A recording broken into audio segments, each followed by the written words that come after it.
Ahí está, ya me estaba olvidando. Gracias, Víctor.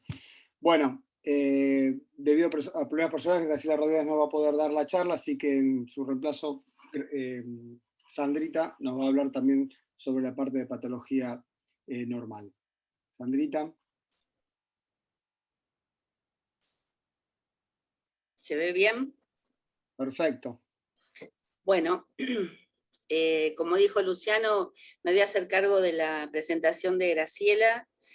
Espero poder interpretar lo que ella quiso transmitir, pienso que sí. Empezamos con lo que es básicamente el diagnóstico anatomopatológico de cáncer de mama y cómo lo estadificamos.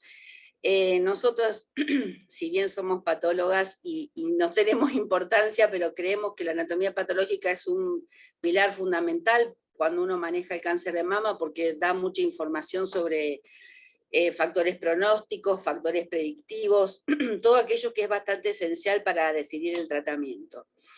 Creo que algo que es importante que sepan la gente más joven es cuáles son las técnicas de obtención de muestras, o sea, cualquiera de ellas sea la muestra, el objetivo es que esa muestra obtenida sea representativa, que sea representativa de la lesión que se veía imagenológicamente o que se palpaba clínicamente, y básicamente los procedimientos más comunes para estudiar patología mamaria son los procedimientos por punción y los procedimientos quirúrgicos.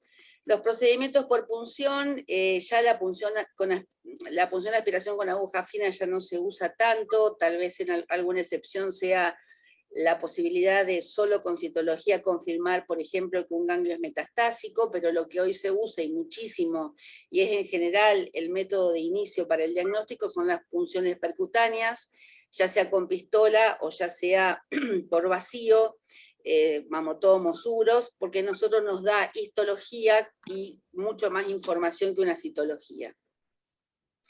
Y en cuanto a las biopsias quirúrgicas, la biopsia incisional es parecido a la citología, casi no se usa, salvo en alguna lesión de piel, por ejemplo, que querramos diagnosticar un Payet, ahí se puede hacer una biopsia incisional, pero la mayoría hoy son biopsias excisionales, ya sea una tumorectomía, también poco frecuente, y lo más frecuente, una cuadrantectomía, una biopsia radioquirúrgica, una mastectomía en todas sus variantes, y el estudio de los ganglios linfáticos axilares, ya sea el ganglio centinela o la linfadenectomía. Creo que acá tendríamos que agregar el estudio de la pieza de mastectomía post-neoadyuvancia, que también es muy importante la cantidad de datos que podemos obtener de esas piezas para poder evaluar si hubo una respuesta patológica completa o parcial. Aunque parezca medio redundante, pero todavía a veces tenemos dificultades para que nos manden el nombre y el apellido en forma clara, necesitamos que nos manden el número de documento porque es la forma que nosotros tenemos para ver si las pacientes tienen biopsias previas. Necesitamos saber en qué institución se hizo el procedimiento, porque no siempre los laboratorios de patología estamos adentro de las mismas instituciones, en qué fecha, cuáles son los antecedentes, la lateralidad, si es mama derecha, mama izquierda, la localización, en caso de que sea una cirugía y sea un cuadrante, necesitamos que esté adecuadamente reparado para poder evaluar, por ejemplo, márgenes en forma fidedigna. Cualquiera sea la situación clínica, pero sobre todo en las lesiones palpables que son detectadas en el tamizaje, necesitamos estar en una estrecha comunicación con los radiólogos, con los clínicos y con los cirujanos, porque muchas veces como patólogos también podemos sugerir cuál puede ser en determinado caso el mejor método de diagnóstico para iniciar el estudio de la paciente. En cuanto al procesamiento de las piezas quirúrgicas, 2 palabras con respecto a la biopsia por congelación o estudio intraoperatorio. Generalmente hoy ha sido limitado el estudio intraoperatorio al ganglio centinela.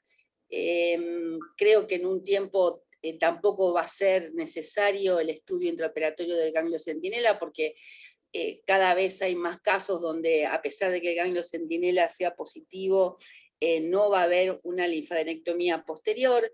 Y sí sigue siendo muy importante la evaluación de los márgenes en el momento de la cirugía, porque da un poco la pauta de si el cirujano tiene que hacer una retoma o no, etc. Algo importante es que ya no hacemos biopsias por congelación, o sea, con criostato, como se hacía antiguamente. Hoy solo se hace el estudio intraoperatorio observando macroscópicamente esos márgenes. Ustedes piensen que hoy el margen es que el tumor no pase la tinta china, que es lo que nosotros utilizamos para marcar los márgenes, los pintamos con tinta china para ver si llegó ahí el tumor o no. Si nosotros esto lo hiciéramos con criostato, perderíamos esa opción de margen y estaríamos dando un margen positivo erróneo. Por eso es que hoy se hace solo una observación macroscópica de ese margen. Ni hablar de que no se hace biopsia intraoperatoria ni en las microcalcificaciones, ni en las lesiones papilares, ni en las lesiones que son no palpables menores de 5 milímetros. Les decía que teníamos que tener la pieza bien referenciada. Si tenemos piel, a veces no es necesario el margen anterior, pero si no, es de mucha utilidad que el patólogo se ponga de acuerdo con el cirujano en cómo van a marcar las piezas y cómo se van a orientar esos márgenes correctamente. El entintado se recomienda que lo haga el patólogo. Lo que sí es importante es que el cirujano no destruya la pieza o no haga cortes innecesarios, porque después a nosotros nos dificulta mucho el entintado. También tiene que estar referenciado el margen, en caso de que uno haga una retoma, también tiene que estar referenciado el nuevo margen para nosotros poder dar con exactitud el estado. Esto nada más que para repasar un poco la anatomía de la glándula mamaria, y acá podemos ver que va a haber diferentes, por ejemplo, de acuerdo al lugar donde estemos anatómicamente, van a dar lugar a tumores diferentes. Desde los conductos galactóforos o la areola tienen tumores que son bastante específicos de esa zona, para pasar después a los acinos o al conducto de mayor o de menor tamaño cercano al lobulillo, dando origen a otro tipo de tumores. Y si pasamos entonces a cuáles son los tumores más frecuentes que encontramos en mama, lo más importante es dividirlos, o lo que nos presenta el librito azul de la Organización Mundial de la Salud o de la WHO, que todos conocemos y que todos nos regimos con él para la nomenclatura y que sea un idioma universal, es que hay carcinomas que son in situ y carcinomas que son invasores. Los carcinomas in situ son fundamentalmente el ductal in situ, con sus formas, un sinónimo es intraductal, o sea, ductal in situ e intraductal es lo mismo, con sus formas de acuerdo al grado nuclear. El carcinoma lobular in situ, que también diferentes formas en base al grado nuclear y después algunas características histológicas que vamos a ver, y otros tipos que hace algunos años están incorporados, como son el carcinoma papilar encapsulado y el carcinoma papilar sólido, que son dos tumores in situ, pero que a diferencia del ductal in situ y del lobular in situ suelen ser un nódulo o una masa palpable que nos confunde bastante con un tumor invasor. Con respecto al carcinoma ductal in situ, es aquel tumor que va a estar confinado a la luz del conducto. Tenemos un amplio rango de patentes arquitecturales, pero lo que es muy, muy importante es que el patólogo dé el grado nuclear en el carcinoma ductal in situ, porque es un parámetro que inclusive puede decidir, por ejemplo, si una paciente va a hacer radioterapia o no, ¿no? Entonces, el grado nuclear es algo que el patólogo debe sí o sí informar cuando hace el informe anatomopatológico en el carcinoma ductal in situ. Esto simplemente para mostrar una patente bastante frecuente, que es el cribiforme, pero también el papilar y el comedoniano son tipos histológicos frecuentes de ver en el carcinoma ductal in situ, y acá vemos que esto está confinado adentro de un conducto. En cuanto al lobular in situ, bueno, este es un poco más controversial porque para algunos autores hoy en día se considera dentro de las neoplasias lobulillares que inclusive no tendrían tanta repercusión como tumor, sino que podrían llegar a ser hasta una patología de alto riesgo. Esto ha hecho que haya discusiones en si cuando uno los detecta en una biopsia por punción tienen que ser seguidas de cirugía o no. En nuestro medio sí se siguen haciendo cirugías, pero ya hay muchos trabajos estudiando la posibilidad de hacer un control cuando tienen algún tipo característico, como por ejemplo un bajo grado nuclear. Sí es importante que todo esto de ser neoplasia lobulillar amerita para el tipo clásico, no para el tipo pleomórfico, que también es obligación del patólogo de diagnosticarlo, porque ese tipo pleomórfico va a tener características de pronóstico más parecidas al ductal in situ que al lobulillar in situ. Acá tenemos un ejemplo de un carcinoma lobulillar in situ. Algo que creo que es importante es saber que el carcinoma in situ lleva de biomarcadores, y lo vamos a ver después, solo la determinación de estrógeno y de progesterona. El carcinoma in situ no necesita la determinación de HER2 ni de Ki67, y sí lo necesita el carcinoma invasor, que es lo que vemos en estas fotos. Esto es un típico carcinoma invasor donde se rompe la unidad ductolobular y está infiltrando el estroma o en base a ductos, o en base a cribas, o en base a nidos sólidos, que es lo que a veces ustedes leen en los informes cuando uno dice que es un carcinoma que invade en base a ductos, a túbulos, a trabéculas o a nidos. El carcinoma ductal invasor tiene muchísimas variantes. Acá solo hay escritas algunas que son variantes histológicas, y de estas variantes histológicas no demasiada tienen alguna repercusión clínica.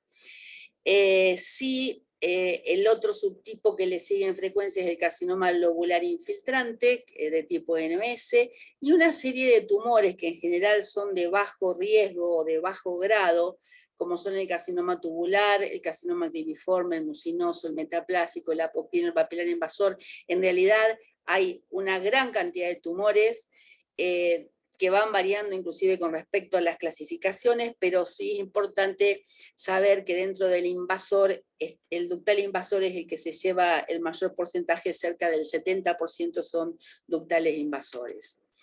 Acá, por ejemplo, ven imágenes de distintos tipos histológicos. A nosotros los patólogos nos gusta mucho reconocerlos. También sabemos que a veces es más importante ver el grado o el grado histológico, que ahora vamos a ver, que el tipo histológico en sí. Algo que también es importante es saber que carcinoma ductal invasor es un término que se utilizó hasta hace unos años. Hoy se recomienda usar directamente carcinoma invasor y de tipo NOS, y son sinónimos: carcinoma ductal invasor NOS, carcinoma ductal infiltrante, carcinoma ductal invasor NST. Es decir, ustedes lo pueden ver con diferentes nomenclaturas, pero todos son sinónimos y significan lo mismo. También un carcinoma invasor puede tener formas mixtas o combinadas, por ejemplo, un tubular con un lobulillar. El pronóstico lo va a dar en este caso el carcinoma invasor que sea dominante.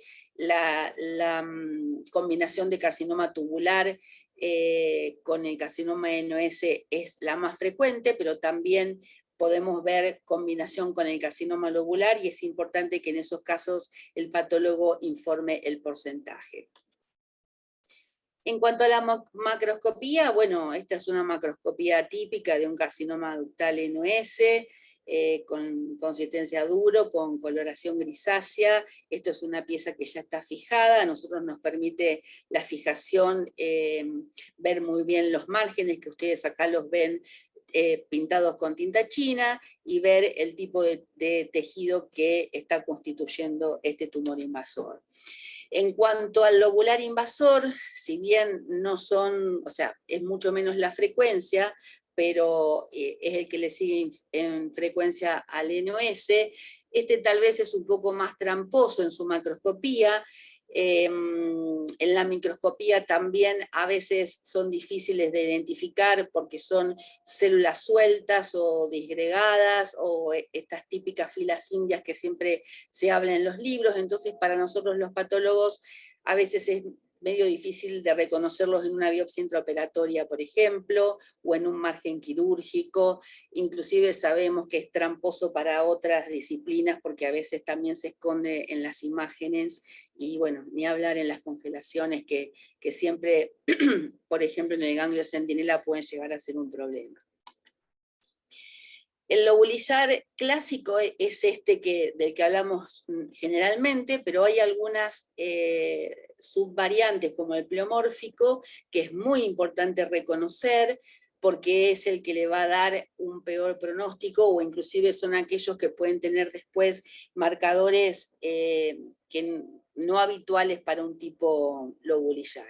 Y recordar también que el lobulizar es el que es más frecuentemente bilateral. Este es un ejemplo de carcinoma lobulizar, donde vemos que son más que nada como células sueltas, no haciendo ni grandes nidos ni ductos, por eso son más difíciles de identificar para nosotros, por ejemplo, en una biopsia por congelación. Y muy importante hacer la gradación de cualquier tumor invasor, necesita de su gradación histológica. Acá lo vemos tal vez con un poco más ejemplificativo, porque nosotros como patólogos hacemos un grado histológico que para ustedes es importante porque el grado histológico 1 es diferente en un montón de aspectos al 2 y al 3, y para ello nosotros hacemos la diferenciación glandular, el grado nuclear, el grado mitótico, y de acuerdo a cómo se ve cada uno de esos tumores, hacemos la suma y nos da el grado histológico final. Y fíjense que en estas curvas se ve claramente cómo los grados son importantes y las curvas son muy diferentes de acuerdo al Nottingham, que es tal vez lo que se ha usado desde hace bastante tiempo, pero que sigue teniendo auge en este momento. ¿Cuáles son las cuestiones más importantes que digamos, que debe figurar en un informe? Bueno, generalmente se hace tipo checklist. Nosotros preferimos muchas veces hacer como algo más descriptivo, porque los checklists a veces son larguísimos y medio tediosos para leer, pero estos son los datos que no deben faltar en un informe anatomopatológico, con el grado histológico, que es el que les hablaba, el grado histológico de Nottingham como dato sumamente importante, para después poder hacer la estratificación patológica, ya sea en base al TNM o en base a inclusive una última edición que hubo de la estratificación de la JCC. Bueno, esto es lo que tiene que ver fundamentalmente con la parte de generalidades y de cómo clasificamos un cáncer de mama. Si, Luciano, decime si querés que sigamos directo, si alguien quiere hacer alguna pregunta. Bárbaro, Sandrita, mira, no hay preguntas por lo pronto, yo diría que terminar todo la parte teórica, listo. La parte teórica, después tenemos el caso clínico, después tenemos la mesa con expertos, con el doctor Daloisio y la doctora Arballo. Así que ahí por ahí podemos hacer una mesa redonda y si salen preguntas le pedimos que por favor la pasen por el chat. Bien, perfecto. Por más que les parezca que sean básicas, por favor, preguntar.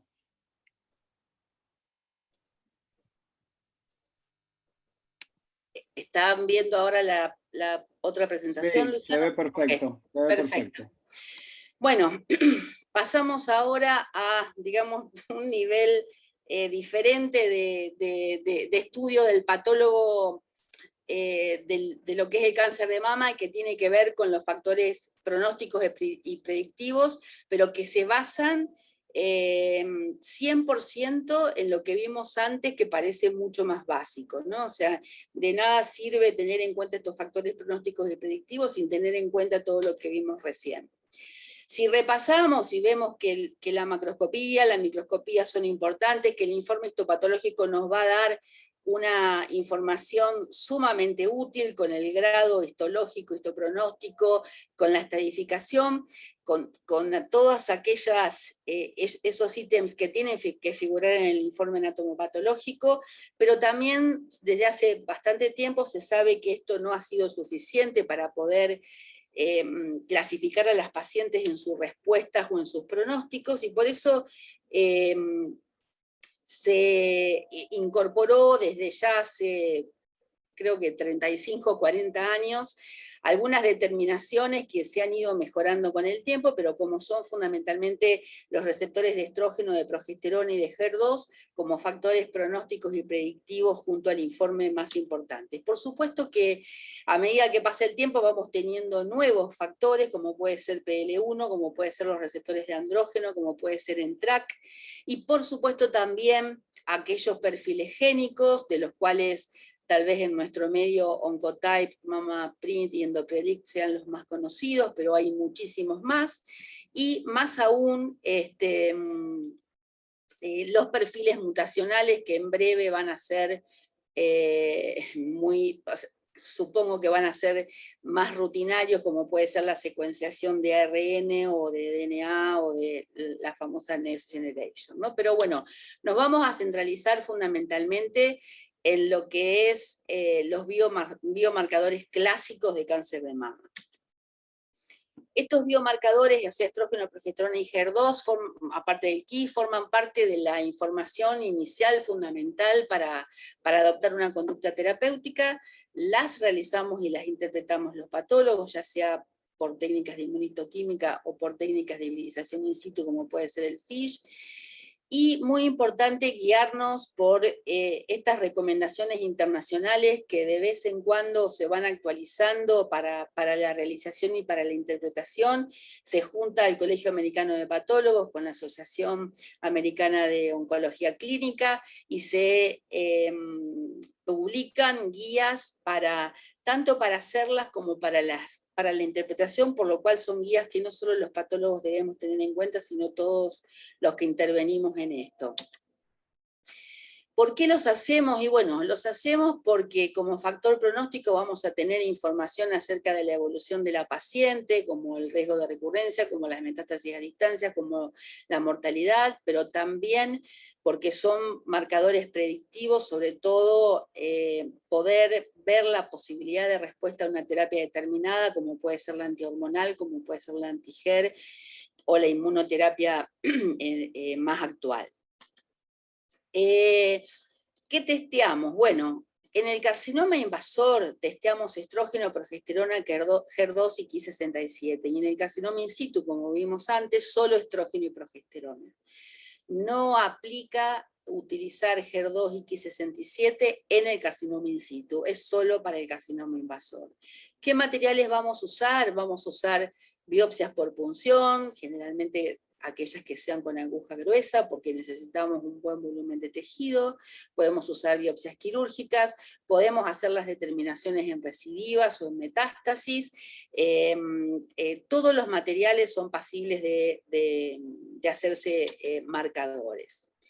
Con respecto a estrógeno y progesterona, el 75 u 80 de los cánceres de mama son positivos para receptores de estrógeno y de progesterona. El estrógeno tiene un valor débil de pronóstico, pero tiene un alto valor predictivo, y la progesterona tiene un valor pronóstico positivo, a lo mejor no es demasiado fuerte como valor pronóstico, pero solo tiene valor en aquellos casos que el receptor de estrógeno es positivo. Y esto es una pregunta o una apreciación importante, porque si nosotros solo tenemos receptor de progesterona positivo, no tiene valor. O sea, la progesterona el estado del receptor de progesterona solo es predictor de respuesta a terapia endocrina cuando el receptor de estrógeno es positivo. Este sería el algoritmo que utilizamos, o sea, en un carcinoma infiltrante obligatorio, en un carcinoma in situ opcional, pero generalmente se hace. vamos a hacer la determinación de estrógeno y de progesterona, vamos a tener un resultado que se basa en el porcentaje en la intensidad, y sabemos que hoy los tumores positivos son aquellos que tienen más del 1% de células positivas, que son la mayoría de los cánceres de mama, y van a ser negativos cuando el porcentaje de receptores es menor de 1% o nulos, ¿no?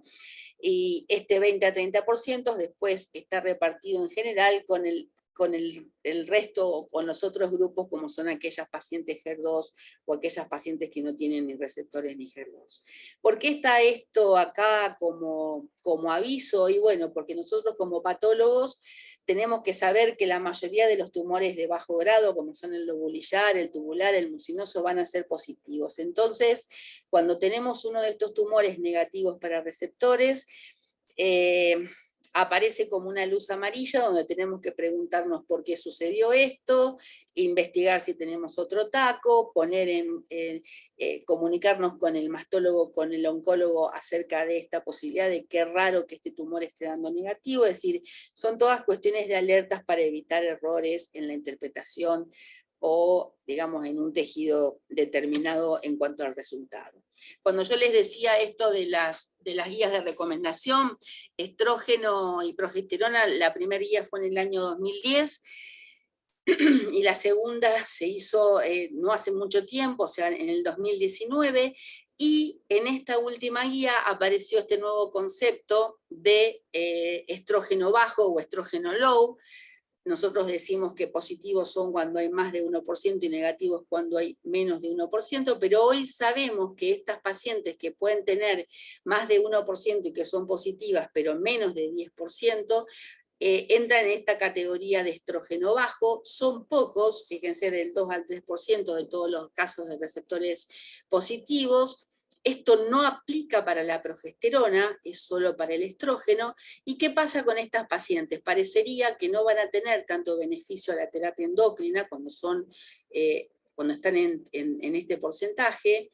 Van a seguir siendo elegibles para la terapia, pero parecería que biológicamente se van a comportar más como casos triples negativos, es decir, que donde no son positivos ni para estrógeno, ni para progesterona, ni para HER2. Entonces, este es un concepto nuevo que apareció en la última guía de recomendación de hace un par de años.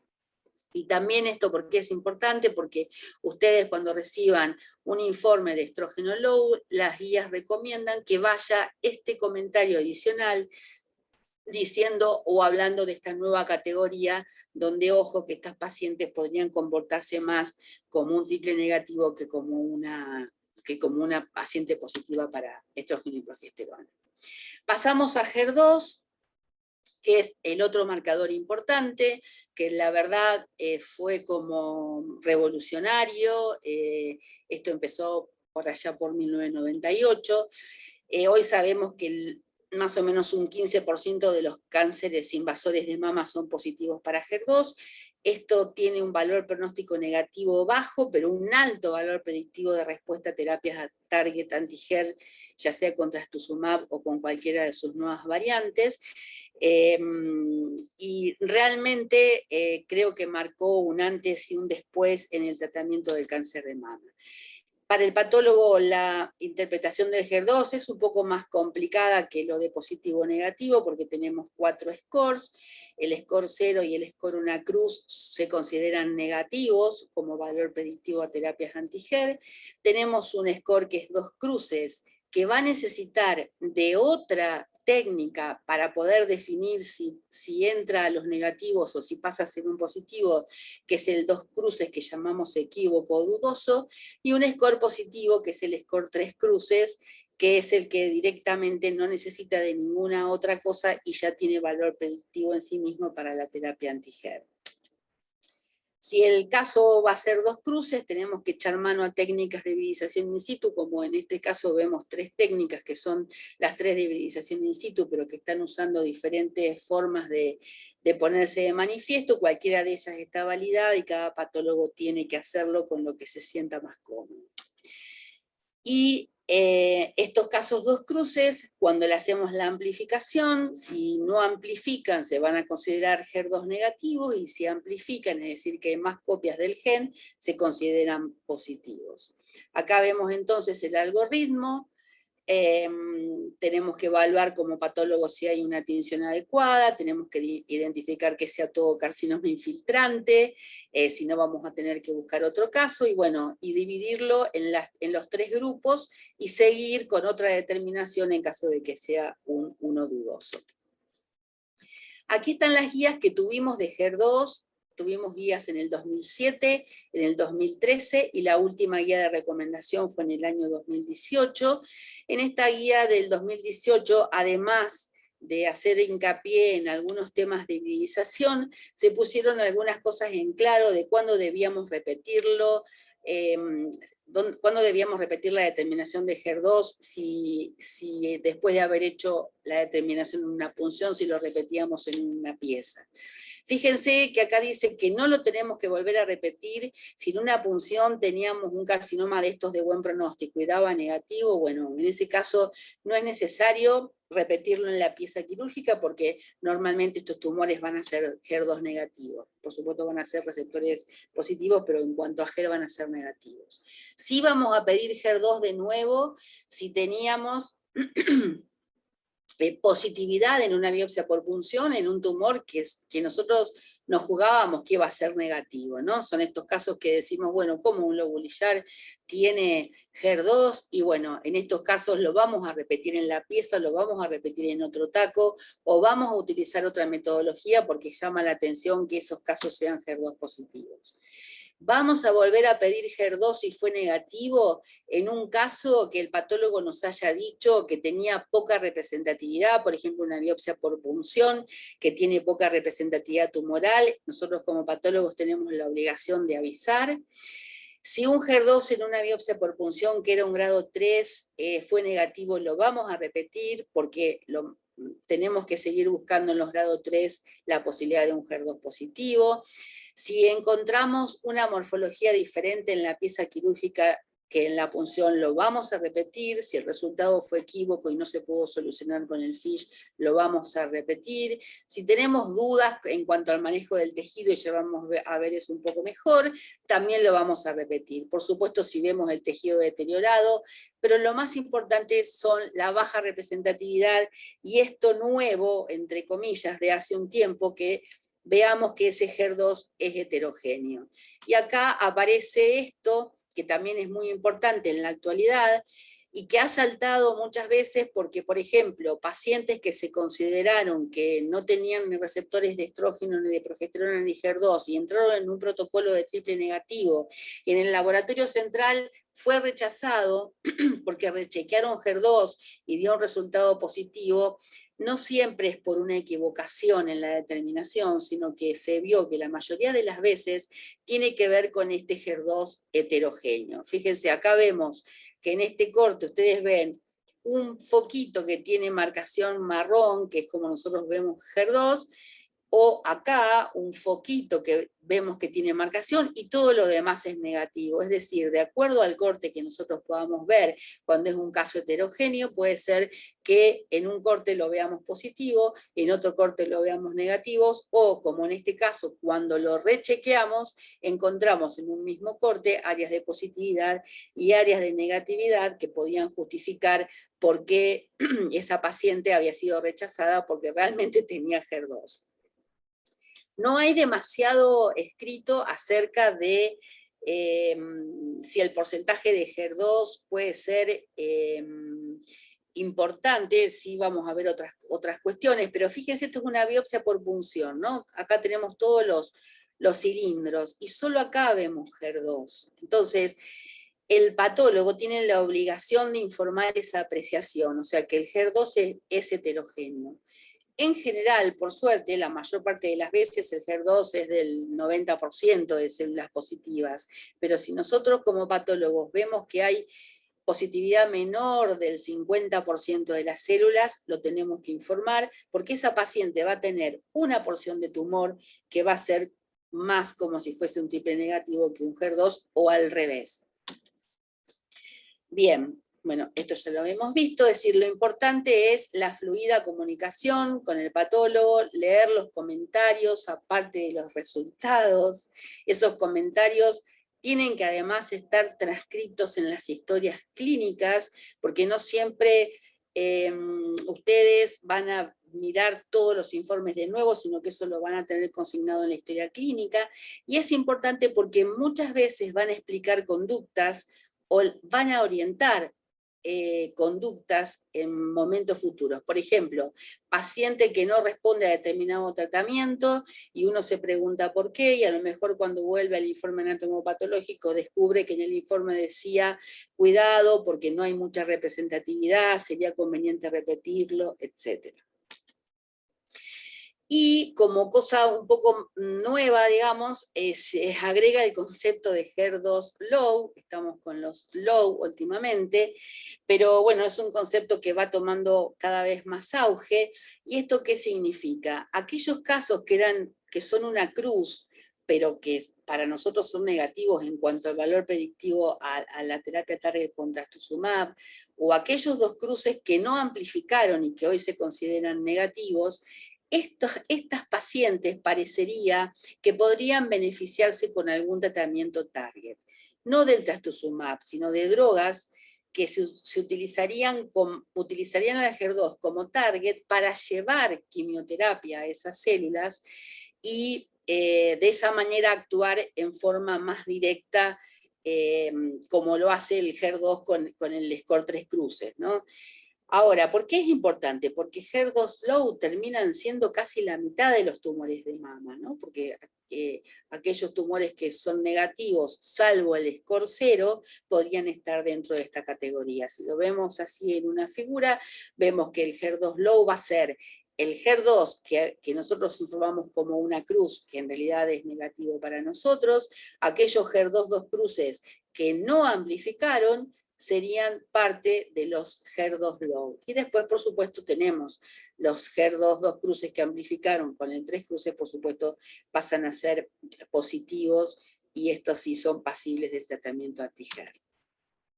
Si vemos acá cómo está en esta figura, fíjense que es una gran cantidad de pacientes aquellas que entran en la categoría de HER2 low.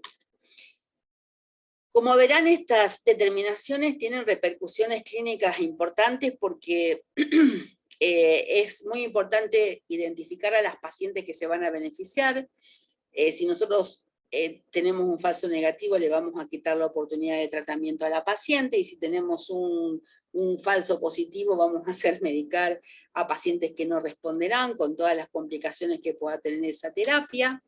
Pero también la determinación de estrógeno, progesterona, HER2 y Ki da lugar a que nosotros hagamos como una especie de traducción de esto, que es la clasificación molecular de cáncer de mama, que empezó en el 2001 y se instaló, digamos, su versión final en el 2003, que todos estamos ya cansados de ver este diagramita de la clasificación molecular, pero donde vemos las diferencias importantísimas que hay en las curvas de acuerdo al tipo de tumor o de tipo intrínseco de tumor en cuanto a la clasificación molecular. Y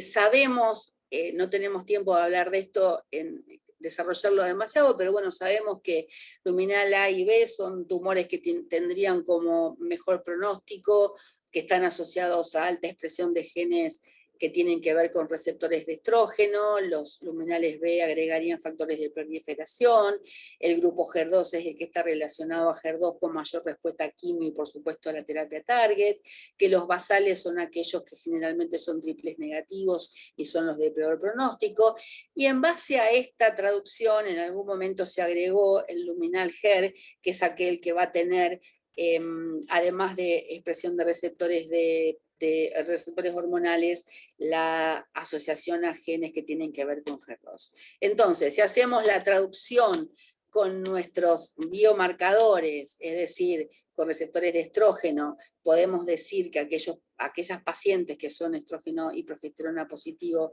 van a ser van a caer dentro del grupo luminal, las que tienen HER2 van a caer dentro del grupo HER2, y aquellas que no tienen ninguna, ni estrógeno, ni progesterona, ni HER, van a caer en los triples negativos.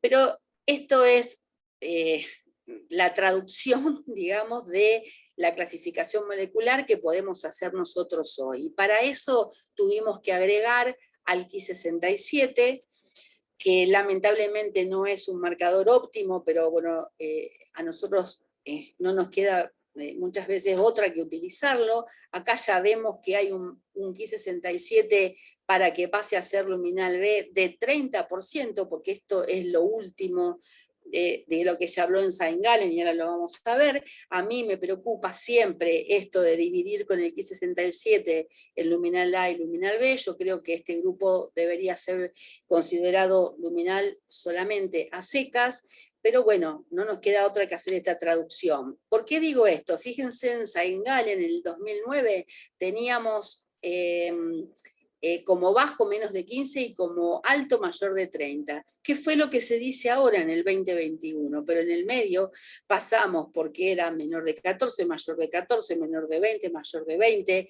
En el 2015 se hizo un punto que iba a estar entre 20 y 29, y en realidad hoy, 2021, se dice que el punto de corte es 30%, y todo aquello que esté entre 15 y 30% pasa a una zona gris, donde deberíamos echar mano a otras cuestiones para saber si esas pacientes son luminales A o luminales B. Esto es lo de St. Gallen de este año, cuando se preguntó si menor de 5 y más de 30 en un determinado tipo de paciente se daba quimioterapia, bueno, sí, el 62, y cuando se preguntó cuál era el umbral, bastante dividido, pero la mayoría, si bien no es una mayoría absoluta, pero la mayoría dijo que ahora el umbral tenía que ser el 30%. Y si uno se pone a pensar que quienes hacen Ki67, hay un gran porcentaje de países en el mundo que lo hacen siempre, pero hay muchos que no lo hacen nunca. Algunos lo hacen solo cuando lo piden los clínicos y otros lo hacen en un grupo determinado de pacientes. En general, los países que no lo hacen son aquellos que tienen o que pueden utilizar otro tipo de herramientas, como son las plataformas genómicas, y no necesitan del Ki67 para poder dividir a sus pacientes en luminales A o luminales B. Es decir, que aparte de toda la repercusión que tienen como biomarcadores, nos ayudan a hacer esta traducción precaria de clasificación molecular. Y para terminar, como aviso parroquial, los americanos hoy siguen diciendo que el tejido es la cuestión, porque del tejido tiene que estar en óptimas condiciones para que nosotros podamos dar resultados fidedignos de estos marcadores. Por supuesto que hay que utilizar técnicas confiables, hay que tener experiencia en la interpretación, hay que seguir las guías internacionales. Es fundamental que el laboratorio de patología que hace este tipo de marcadores esté suscrito a un control de calidad, pero también es muy importante que sepamos que de la etapa preanalítica no solo somos responsables los patólogos, también son responsables. Este es un artículo bastante simpático mexicano, donde decía principios básicos para llevarse bien con su patólogo. Eso significa poner el tejido en recipientes adecuados, con la cantidad de formol adecuado. Fíjense acá, un frasco donde tiene más sangre que fijador. Esto es como quedó moldeado un tejido cuando se puso en un frasco que no era el que necesitaba en cuanto a volumen, o a veces recibimos piezas así, flotando en un poquito de líquido, creyendo que, en un poquito de formol, creyendo que esto es una buena fijación, y esto no lo es. Acá el patólogo ya no puede hacer nada, y eso es responsabilidad de los que teníamos antes. Entonces, el cirujano, el personal de quirófano, el imagenólogo intervencionista, el personal que lo va a transportar, el personal, todos somos responsables de que esa parte preanalítica esté en condiciones para que los biomarcadores sean fidedignos y confiables. Acá es una figura del Colegio Americano de Patólogos, donde fíjense que la fase preanalítica donde intervienen más que los patólogos es más poderoso, digamos, en porcentaje de factores que lo que puede ser lo que hace el patólogo que se dedica a lo analítico y lo posanalítico. Bueno, muchas gracias. Espero estar en tiempo. Perfecto, Sandri, muchas gracias. Excelente, claro y excelente. No sé si está Gonza por ahí. Gonza o quién va. Ahí está Gonza. Gonza, ¿quién presenta el centenario, el caso clínico? Hola, buenas noches. Sí, acá vamos a presentar el caso clínico del centenario. Perfecto. Si podemos compartir pantalla. Podrías, fíjate si podés, está habilitada. Ahí está, Lara. Dale, genial. Dale. ¿Qué querés presentar? Sí. Bueno, mi nombre es Clarisa Petrelli, yo soy residente de tercer año del Hospital Centenario del Servicio de Tocoginecología. El caso clínico que vamos a presentar hoy se trata de acerca de una paciente de 57 años que consultó por autopalpación de tumoración en mama derecha de 2 meses de evolución. Como antecedentes, ella había tenido su menarca a los 13 años, es una paciente de Gestas 1 con un parto y que tuvo su menopausia a los 51 años. Negaba antecedentes familiares de cáncer de mama. Al examen mamario de ingreso presentaba mamas pequeñas, simétricas, péndulas, y en mama derecha, hora 6, una tumoración de 2 por 1 centímetros de forma ovoide, no móvil, con axilas y huecos supraclaviculares negativos. Traía como estudios complementarios una escenografía que informaba en mama derecha hora 6 una lesión estelar sin microcalcificaciones, un BIRAT 5, y una ecografía que informaba en mama derecha hora 6 un nódulo de 18 milímetros con sombra acústica posterior y axilas sin particularidades. Se realizó una biopsia histológica que informó un carcinoma semidiferenciado, grado nuclear 2, cuya inmunohistoquímica presentaba receptores de estrógeno positivos al 100%, progesterona positivos 2%, ER2 negativos y un Ki67 del 4%. Se realizó una cuadrantectomía de mama derecha, más ganglio centinela, y el informe de anatomía patológica fue un carcinoma NOS de 2 por 1.5 por 1.2 centímetros, un T2 con márgenes libres. En cuanto al score de Nottingham, presentaba una formación tubular del 10%, un grado 3, un grado nuclear con moderada variabilidad de 2 y un índice mitótico de menos de 2 por cada 10 campos de alta potencia, un índice mitótico de 1, que nos da un Nottingham 6, un grado tumoral 2. En cuanto a los ganglios linfáticos, 4, uno de los cuales fue positivo para macrometástasis sin exteriorización de la cápsula. Esta es la parte del informe que a veces no miramos con detenimiento y es la que nos da la información que nos puede cambiar el tratamiento adyuvante. En cuanto al chequeo a distancia, presentaba un centellograma negativo y un ATAC sin particularidades. Bueno, a modo de resumen, entonces, nuestra paciente de 57 años, con un T2, N1, M0, con esta inmunohistoquímica, receptores de estrógeno al 100%, progesterona 2%, ER2 negativos, un Ki67 del 4%, nos planteamos si es un luminal A o un B, estamos seguros que es un grado tumoral 2, ¿y qué tratamiento le podíamos ofrecer a esta paciente? Nuestra propuesta fue quimioterapia adyuvante con ciclofosfamida, doxorubicina y paclitaxel, radioterapia y tratamiento hormonal con anastrozol. Entonces, ¿qué parámetros podemos tomar para medir el riesgo de recaída a distancia, que en definitiva nos va a definir la sobrevida de la paciente? Bueno, en primera instancia tenemos la histología. En este punto vamos a recalcar la lectura del informe de la anatomía patológica, que también va a depender, como dijo la doctora anteriormente, de una correcta manipulación de la pieza operatoria, de marcar bien los márgenes, que se entiendan los reparos, y asegurar la fijación en tiempo y forma correctas, que la pieza no se momifique en quirófano. Y en segunda instancia, de la inmunohistoquímica, que así, en definitiva, es como lo hacemos nosotros. ¿Con qué opciones contamos?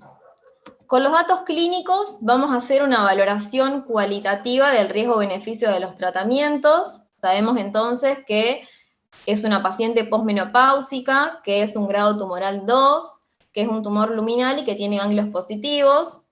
Esto se puede cuantificar antes con el viejo Adjuvant Online, ahora reemplazado por el PREDICT, o ir más al hueso del ADN del tumor y utilizar las plataformas genómicas. Y acá la pregunta que nos hacemos es qué validación tienen y el costo.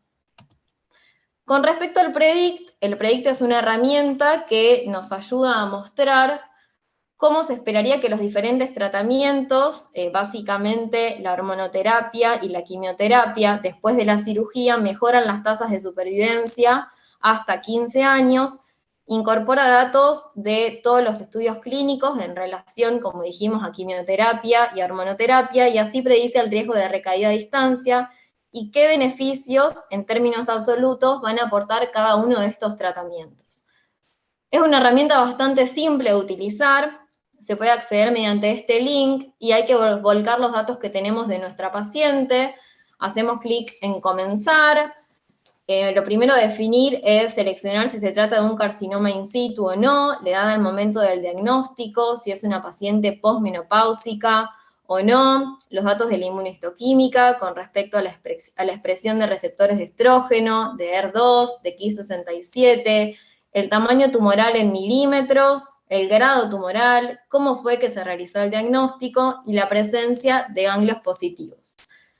En base a esto, tenemos por un lado, se despliegan para seleccionar opciones de tratamiento, terapia hormonal, quimioterapia o trastuzumab en el caso de ER2 positivos, y por otro lado, una tabla con resultados. El número de años desde la cirugía a considerar, a 5 años, a 10 años y a 15 años, y nos muestra una tabla con el tipo de tratamiento, solo cirugía, terapia hormonal, quimioterapia, y el beneficio adicional y el porcentaje de supervivencia promedio. Con respecto al PREDICT de nuestra paciente, que tiene un T1, N1, M0 y un grado tumoral 2, según el PREDICT presenta un 79% de supervivencia promedio solo con cirugía, que va a ascender al 83% con terapia hormonal y asciende al 87% con quimioterapia a 10 años. Y si se excluyeran las muertes por cáncer de mama, el 93% sobreviviría por lo menos 10 años y el resto moriría por otras causas. Entonces, según lo estimado por los parámetros clásicos, nuestra paciente tendría un beneficio neto con la quimioterapia por el grado tumoral y el compromiso ganglionar positivo. Ahora, ¿qué pasaría si el grado tumoral cambia o si el compromiso ganglionar cambia? Bueno, por ejemplo, si tenemos un grado tumoral 1 con compromiso ganglionar, la tasa de supervivencia promedio solo con cirugía de 10 años se nos iría a un 86%, con terapia hormonal adicional subiría a un 88%, y si le agregamos quimioterapia, ascendería al 90% de supervivencia a 10 años. Ahora, ¿qué pasaría en el caso de tener un grado tumoral 1 sin compromiso ganglionar? La tasa de supervivencia promedio solo con cirugía a los 10 años sube al 89%, con terapia hormonal adicional al 90%, y si además adicionamos quimioterapia, ascendería al 91% a los 10 años. Por eso es tan importante ver con detenimiento los datos finos de la anatomía patológica. Ahora, en cuanto a las plataformas genómicas, como complemento de la anatomía patológica, sabemos que dan información pronóstica y terapéutica, dependiendo de la plataforma. La única por el momento validada para pacientes con axila positiva es el Recurrence Score de Oncotype.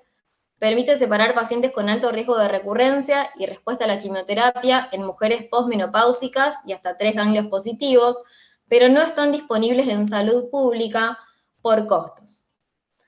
Este es el Oncotype de la paciente, que tiene un Recurrence Score de 17, que sería con un bajo índice de recurrencia, que significaría que los riesgos asociados a la quimioterapia superarían los beneficios de recibirla. El informe actual de esta plataforma no incorpora los datos del estudio Responded, que validó prospectivamente este estudio, porque todavía no se publicó, solamente se presentó en el Congreso de San Antonio en diciembre de 2020. Bueno, este es el análisis que hicimos con respecto a nuestra paciente, así que muchas gracias.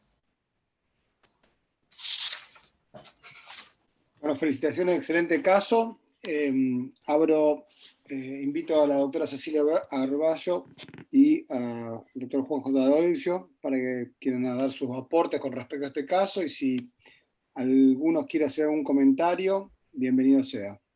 Juanjo está silenciado, y Ceci, no sé, no te escucha, Ceci, ahí está. Bueno, buenas noches. Bueno, muy bien el caso. Yo creo que con respecto a una de las preguntas que hiciste, creo que la primera pregunta era si lo clasificábamos en un luminal A o un luminal B. Yo concuerdo con Sandra que nosotros a veces tomamos el Ki-67 como un parámetro para hacer esa clasificación, pero en este caso hay una discordancia, tiene una progesterona de 2%, con lo cual en base a eso lo podríamos clasificar como un luminal B, tiene un Ki-67 de 4. De todas maneras, creo que este sería un luminal B o un luminal.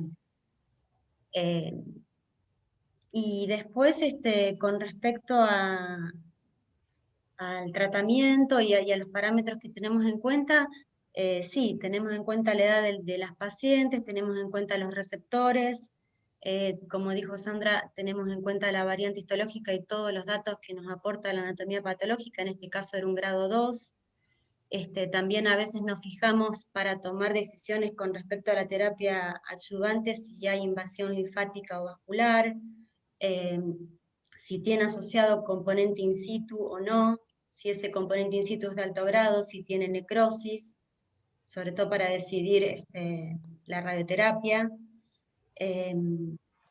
Y después creo que es importante el aporte que hizo en este caso el Oncotype, en donde si uno tomaba en cuenta los criterios clínico-patológicos, esta era una paciente que era candidata para quimioterapia por el grado histológico y por la axila positiva, y sin embargo la plataforma nos permite evitar lo que sería en este caso el sobretratamiento de una paciente, como en muchos otros casos en donde se ve que cuando uno tiene la posibilidad de utilizar una plataforma, se cambia la estrategia de tratamiento en un alto porcentaje, a veces hasta en el 50% de los casos de las pacientes que utilizan las plataformas. El problema es el costo que tiene, que no siempre lo podemos utilizar.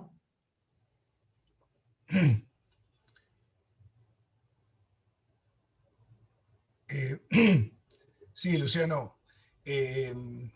Sí, bueno, coincido con Cecilia en todos los conceptos. Yo creo que aquí el dilucidar es un luminal, o sea, no sé si quiere después hacer algún aporte Sandra, pero en relación a esto la conducta no la va a cambiar. Ya las publicaciones que están apareciendo de Responder, que fue la única plataforma que analizó con ganglios positivos, en general ya en toda menopáusica con menos de un score de 25, la quimioterapia no estaría aportándole, así que yo creo, basándonos en este trabajo, ¿no? Creo que es una paciente que podría andar solamente bien con hormonoterapia. Tiene realmente un score bajo de Oncotype. Claro, no se puede usar poco, pero por suerte aquí lo tuvieron. Así que yo creo así como inicio que podría ser una terapia, una adyuvancia hormonal solamente con inhibidores de aromatasa. Vos, Sandra, ¿qué opinás con este progesterona tan baja y un Ki tan bajo? No tendría sentido repetir nada de esto, obviamente. No, el tema es que nos complica porque no nos da un resultado con el cual nosotros podamos hacer una una traducción de ponerlo, es como dicen ustedes, en este caso uno puede llegar hasta luminal, nada más, ni A ni B. Cayó en la zona gris del Ki67, y bueno, la progesterona estaría más del lado del B, pero el Ki67 bajo, es decir, no se puede, no se puede decir nada, no se puede decir. Además, con el Oncotype aquí, la verdad que el definir eso tampoco te aportaría nada. No.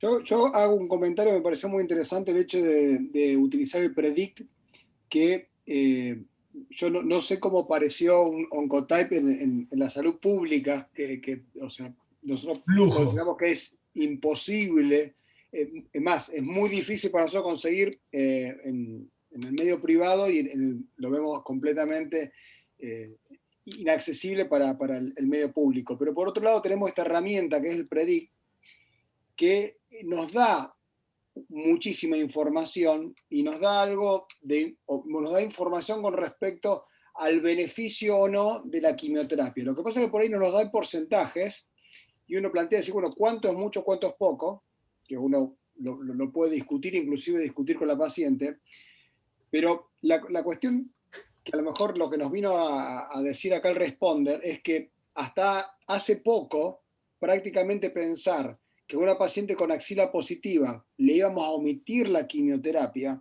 sí, era imposible. Era impensado. Y hoy en día estamos viendo que se puede omitir la quimioterapia en pacientes de bajo riesgo, pero fundamentalmente no porque no la necesite, sino porque lo que nos está diciendo esto, que es un tumor que no responde a la quimioterapia.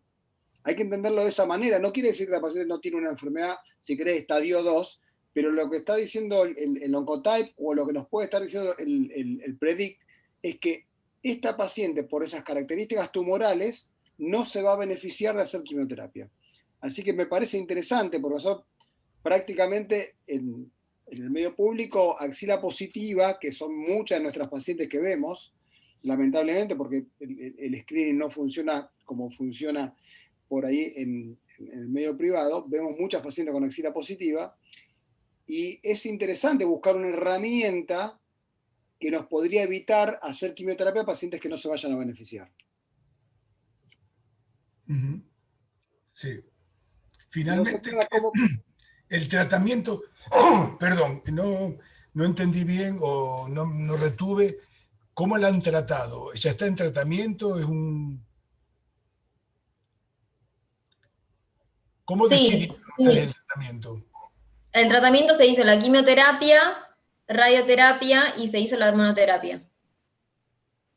¿Con qué el resultado del Oncotype hicieron quimioterapia? ¿Con qué hormonoterapia está? Con el anastrozol. Con el anastrozol. Perfecto. ¿Y el Oncotype, cómo accedieron al Oncotype del paciente? Lucho, la paciente no es del hospital. Hola. Ah, bien. Ahí ese es el secreto. Claro. La idea era buscar a una paciente, dos cosas. Una, estuvimos buscando a una paciente luminal B para discutir la utilidad de una plataforma genómica, si uno, digamos, está pensando en hacer o no quimioterapia en ese caso. El problema fue que en el último año y medio, buscando a las pacientes del comité, todas las que tenían axila positiva tenían infiltración de cápsula o ya células tumorales en el tejido adiposo vecino.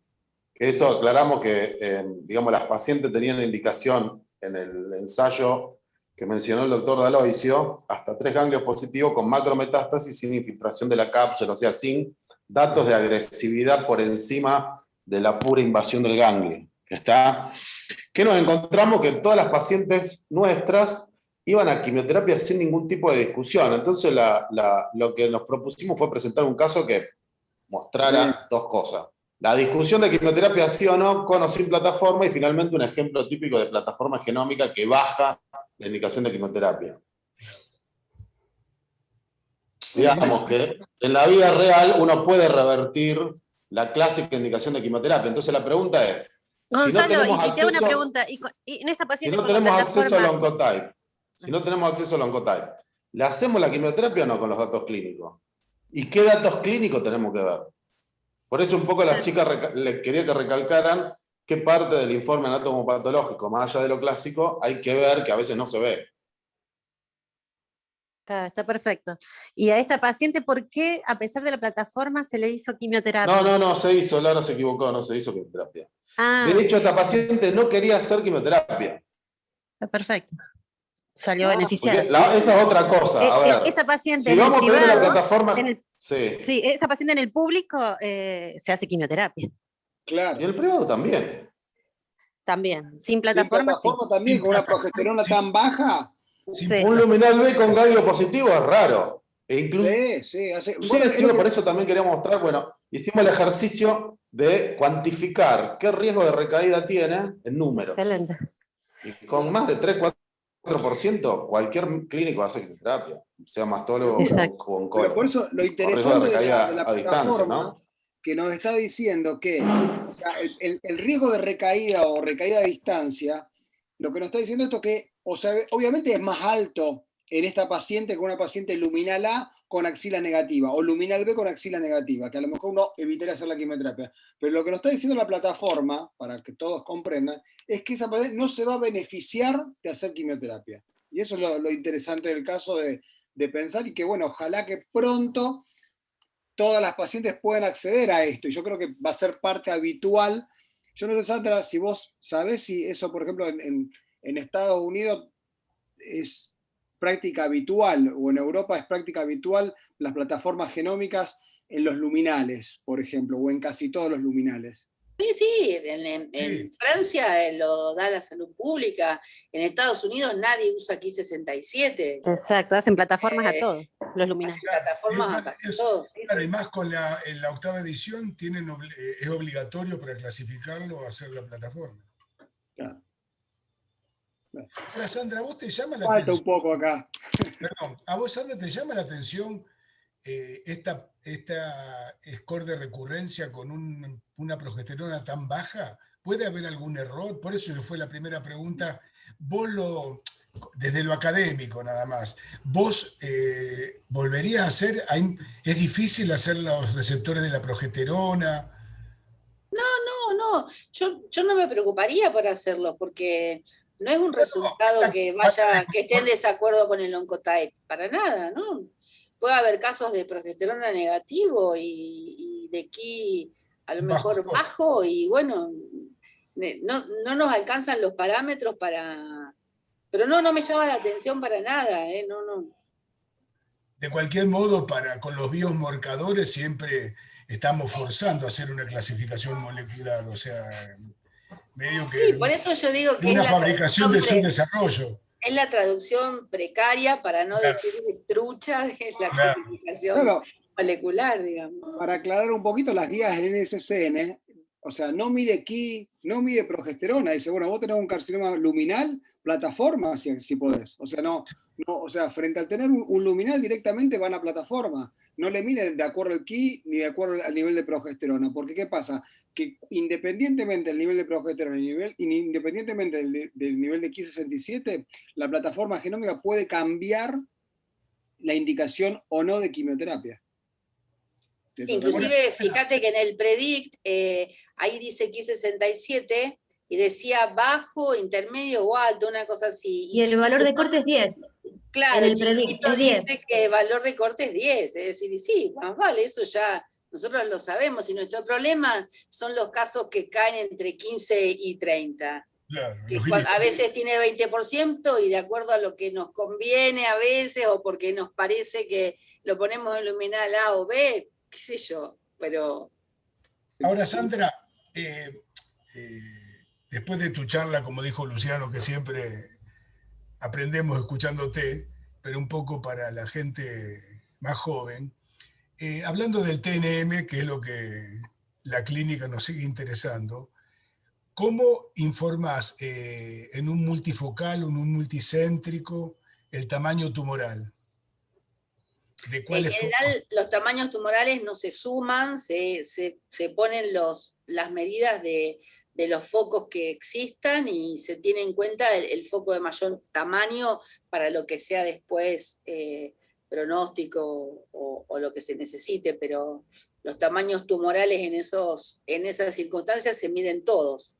Bien. Y no se suman. Cuando hay bastante componente in situ alrededor del infiltrante, ¿qué medición? Cuando hay componente in situ alrededor del infiltrante, aunque el componente in situ sea enorme, se informan separados el tamaño del componente invasor, y si hay múltiples focos invasores, el tamaño, si son más de, qué sé yo, que sean incontables, se pone cuál es el de menor y el de mayor, pero el tema está cuando a veces el carcinoma in situ está contaminado con el infiltrante, pero en ese caso lo informamos por separado, y la medida del in situ mayor, digamos, no importa que esté conteniendo los focos mínimos de infiltrante. Porque el problema para medir eso es cuando tenemos un extensivo, un carcinoma ductal in situ extenso, que a lo mejor mide 7 centímetros, y tenemos 3 focos de un invasor que miden menos de 1 centímetro.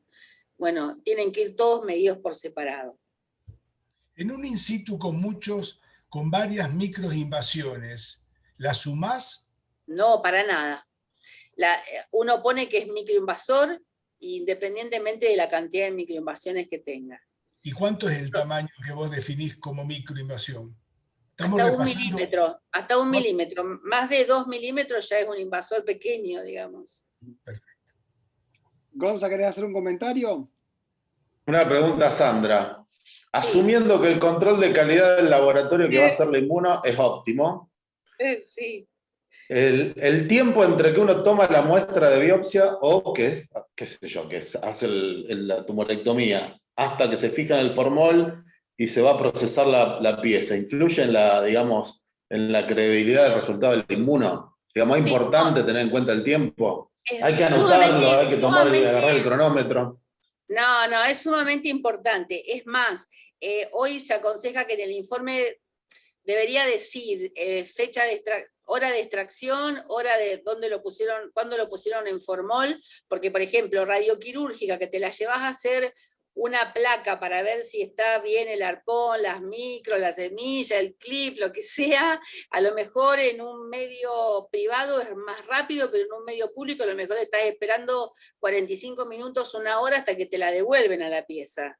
Esa pieza ya puede tener riesgos de isquemia. Es decir, nosotros decimos que hasta 30 minutos de sacada la pieza podés esperar para ponerla en formol, más no.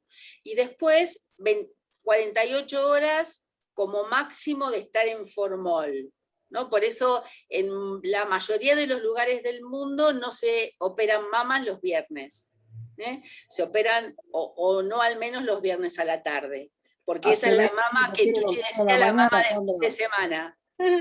Hace 20 años que opero los viernes a la mañana en el hospital. Bueno, a la mañana puede ser, pero ya a la tarde no, porque o no llega al laboratorio o queda con menos formol.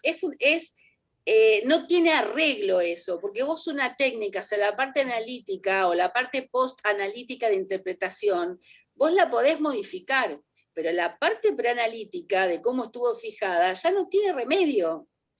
No la puede arreglar nadie. Bien. ¿Gonza? ¿Sigue levantando la mano o ya está?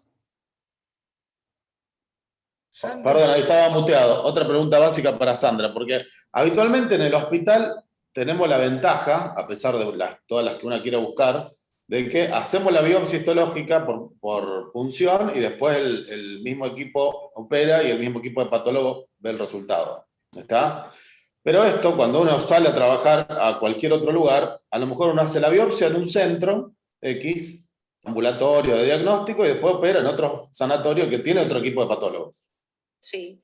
Es importante para el patólogo ver el informe, no digo el vidrio, el informe de la biopsia original. Está bueno que te manden una copia, no que te digan cáncer, esto es un cáncer. ¿Sirve o no sirve? Sí, Gonza, es re importante, porque por ejemplo, suponete que nosotros vemos la pieza y vimos la punción e hicimos la inmuno. Si nosotros después no tenemos el resultado de la punción cuando vemos la pieza, no vamos a saber si hay otro componente diferente al que teníamos de la punción si no tenemos el informe. Y ese es un motivo por el cual vos podés decidir repetir los marcadores o no. Si yo en la punción tenía que ir a un lobulillar y no lo supe en el momento de la cirugía, a lo mejor y en la cirugía encuentro un invasor pero de alto grado, yo en ese caso tengo obligación de decir que hay que repetir los marcadores. Y si yo no tenía el informe previo de que en la punción era un grado menor, no lo hubiera pedido probablemente. Por eso en nuestro medio es muy frecuente que se repitan los marcadores después de haberlos hecho en la punción, porque porque no solo en nuestro medio en Rosario, muchas veces nosotros operamos o se operan pacientes que vienen de un lugar que ya vienen con su punción y sus receptores hechos a, no sé, a 500 kilómetros, entonces menos aún, pero es sumamente importante. Clarísimo. En la biopsia de ganglio centinela, después de una neoadyuvancia donde hubo un ganglio positivo, que se punzó, fue positivo, se quedó marcado con carbón. En la cirugía definitiva post-neoadyuvancia, según sea una respuesta clínica o imagenológica que vaya a centinela, ¿te dificulta el carbón de la marcación, el estudio de ese ganglio? Sí, el carbón es bastante desgraciado. Sé que hay lugares en Buenos Aires que lo utilizan. Nosotros preferimos que no sea con carbón la marcación pre-neoadyuvancia. Lo que pasa es que es mucho más cómodo para nosotros el carbón. Seguramente, pero para el patólogo no. Y si tendrían la precaución de solo el carbón a nivel de la corteza. Y no sé, si hay algún cirujano que lo logre, que solo... No, el imagenólogo, el imagenólogo. El carbón. Es muy difícil, en general, no sé si tendrá que ver con la constitución de lo que se inyecta, la verdad que no sé, pero yo los pocos casos que vi con carbón son difíciles de interpretar, muy difíciles. A veces cuando operamos pacientes que tienen tatuajes en área que drenan en axila, que hacen el mismo recorrido que el melanoma, ¿no? Que la mama, el ganglio parece completamente negro y gordo. Yo digo, el patólogo es un laburo en el intraoperatorio, yo creo que eso, no sé, es imposible. No, es imposible, sí, es imposible. Sí, de todas maneras, en cualquier lugar del mundo tampoco tendría indicación hacer el centinela intraoperatorio de una neoadyuvancia, ¿no? Estaba hablando en un centinela común, digamos, de inicio. Tampoco, yo creo que en un futuro, por suerte, va a desaparecer el intraoperatorio del centinela, porque nosotros, es raro que se haga ¿cuántas linfadenectomías se hacen hoy? Aunque uno encuentre el centinela positivo, prácticamente ninguna. Hace hasta 11 pocas, claro. Y por ahí más que todo las post-neoadyuvancia, puede ser. Sí, pero muy pocas. Sí. De cualquier modo, los trabajos de centinela post-neoadyuvancia parecería no necesario ni indispensable, con esta consigna de sacar 3 ganglios y obviamente todo lo que sea palpable, garantizar sacar el que fue punzado previamente parecería también está perdiendo importancia. No, eso no sabía cómo fue eso.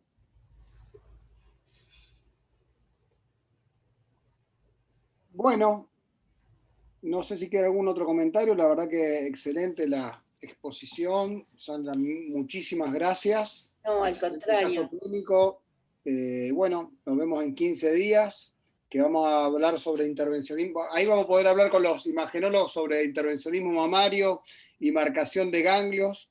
Va a hablar la doctora María Eugenia Lucena y la doctora Soledad Muñoz, que son expertas en imágenes mamarias.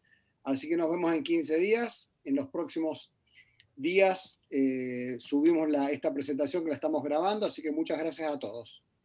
Gracias. Buenas noches. Gracias, Sandra. Gracias, Juan.